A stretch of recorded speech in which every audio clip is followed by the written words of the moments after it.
Morning, everybody. It's me and the crew. So, got a new member here, Lily. Say hi, girl. That's little Lily, of course, Tracker. Lily is my mom's dog and dad's dog. I just got her actually for them from Shed Crazy. So, some of you guys probably see me shed hunt with him. Shout out to Ben. His dog had an accidental litter of puppies, and she was the last one. So, we took her in. Gave her a home, and they went with the name Lily. So she's gonna go on our hike with us today. What we're doing is we are looking for deer on the winter range here on my home unit. I have some trail cameras set up. I set up some Stealthcam trail cameras back in the beginning of January. It's now almost February. It's the last couple days of January. So they've been out for a month in Utah. Here we have a trail cam season, so I couldn't put them out until January. So they've been out for a month. We'll just see if anything's come through and hit them. Obviously, I'm not going to share the biggest bucks that hit the camera, but take you on the adventure, kind of show you how I set the camera up, what my strategy was with it, and I'll also share any cool content that we get with that.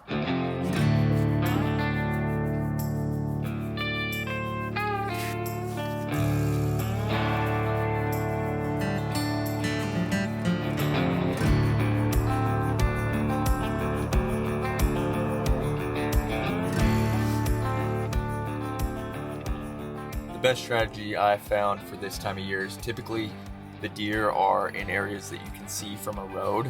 If you just drive around enough spots, usually you can get angles to glass most of the winter range.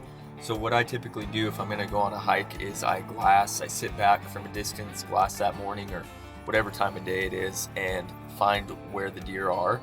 That way when I go on my hike, I can kind of try to avoid them. So right now I see about 30 deer out in this pocket, a few bucks, even a couple shed bucks. So at this point, almost being February 1st, there are going to be some shed bucks, but I'm not really shed hunting. Right now they're all lower than my trail camera, so I should be able to go up and around in the next canyon and then come up and over into where my camera is. So it'll be interesting what has come by, seeing that all the deer right now are currently lower. Get ready now, we'll go buzz around to where we're going to park and start the hike.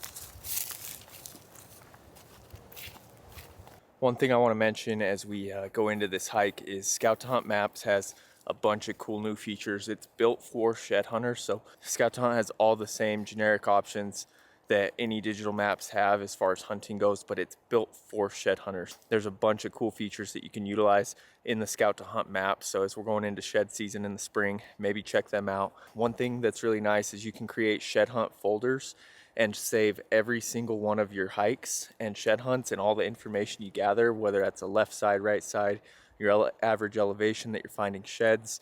You could save all of that to each folder and have it super organized for when you go back on later days to look at that stuff. So right now I'm just gonna start my tracker right now.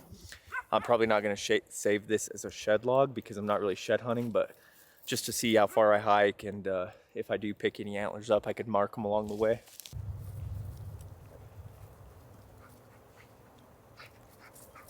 It does look like a few deer have been living on this hill. Plenty of tracks crossing, and then you can see nice yellow grass. That's where they're going to be feeding daytime and night. We've got some sagebrush here, which is also great for winter range. There's a little bit of oak brush up higher, and even a few pockets with some buckbrush and cedar trees down here.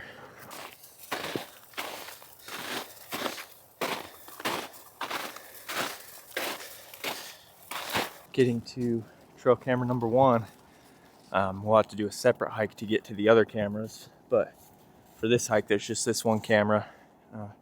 Looks like there's some deer tracks around here. I mean, you can see some old ones right through here, and the oak brush, that's what's really tore up around here. So they're hanging out under the oak brush, and that's what I've noticed deer usually do this time of year, is they'll get underneath the oak brush and dig at it, bed there, and pick at the bottoms of the brush. It seems to be what they like this time of year. So That's kind of why I put this camera here. Most of the good fresh sign is down lower, so hopefully as they were pushing down, whatever's in here came by.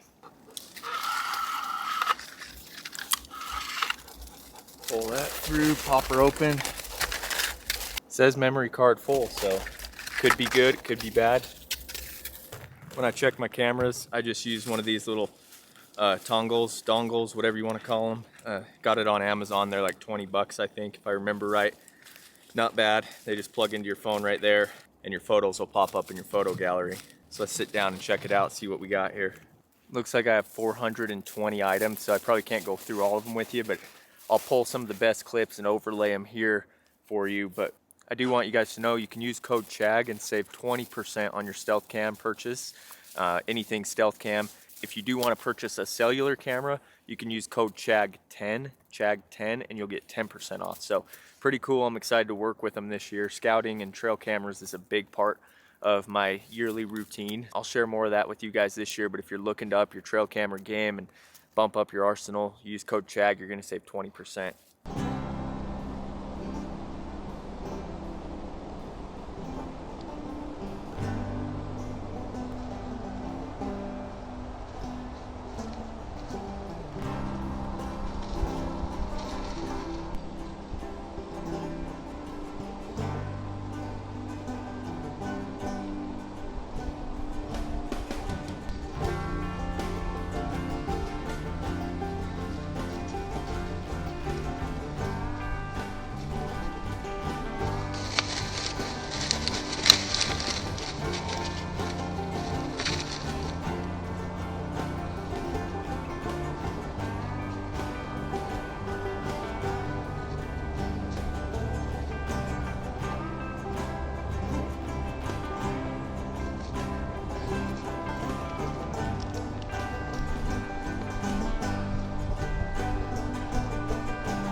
No giant bucks, a couple decent bucks. It looks like have come through a lot of does, and then right in the early stages of having this camera out, a ton of cats. It looks like maybe one mom and a couple kittens, but a ton of cat action back and forth right here. So there's some cliffs kind of that jet up this way, and I'd imagine that they're kind of hanging out in there during the day, and then they come down and hunt down on this bench at night. So pretty interesting. They're probably somewhere around here right now, but some really cool video, super clear. I love this 4K camera, the new ones that they have out with Stealthcam. But that's it for this spot. I'll probably wrap this camera up. I don't think I have any extra memory cards, so we'll just pack this camera down the mountain and that'll be it. I have about 10 other cameras to get to. I'll try to buzz over to 2 of them today, and we'll include them in this video.